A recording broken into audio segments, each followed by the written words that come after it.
കോടതിയലക്ഷ്യ കേസിൽ കേരള സർവകലാശാല vice chancellor doctor Mohanan Kunnummal നേരിട്ട് ഹാജരാകണമെന്ന് ഹൈക്കോടതി.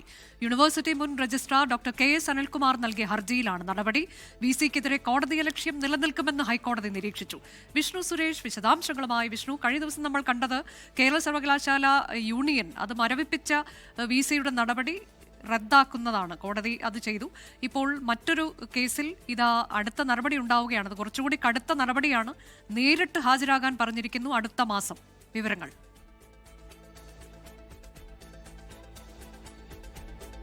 പ്രധാനപ്പെട്ട നടപടിയാണ് കോടതിയുടെ ഭാഗത്തുനിന്നുണ്ടായിരിക്കുന്നത്. ഹൈക്കോടതിയുടെ ഭാഗത്തുനിന്നുണ്ടായത് കോടതിയലക്ഷ്യ ഹർജിയിലാണ്. പ്രഥമ ദൃഷ്ട്യാ കോടതിയലക്ഷ്യ കുറ്റം നിലനിൽക്കും എന്നാണ് കോടതി നിരീക്ഷിച്ചിട്ടുള്ളത്. മുൻ രജിസ്ട്രാർ ഡോക്ടർ KS അനിൽകുമാറിന്റെ സസ്പെൻഷനുമായി ബന്ധപ്പെട്ട VC-യുടെ നടപടിയിലാണ് ഇപ്പോൾ കോടതിയുടെ നിലപാട്. വിഷ്ണു, വിവരങ്ങൾ. Anuja, Kerala university vice chancellor Mohan കുന്നുമ്മലിനോട് നേരിട്ട് കോടതിയിൽ ഹാജരാകാനാണ് ഹൈക്കോടതി നിർദ്ദേശിച്ചിട്ടുള്ളത്.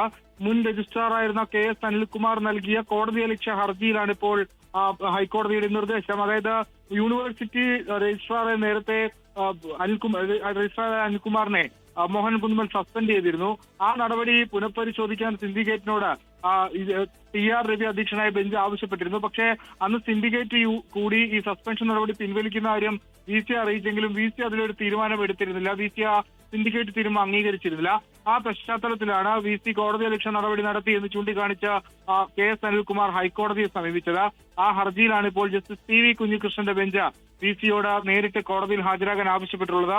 മാർച്ച് 13 ഹാജരാകാനുള്ള നിർദ്ദേശം. അനുജ, ശരി, അടുത്ത മാസം 13 കേരള സർവകലാശാല vice chancellor doctor Mohanan Kunnummal ഹൈക്കോടതിയിൽ നേരിട്ട് ഹാജരാകണം എന്നതാണ് ഉത്തരവ്.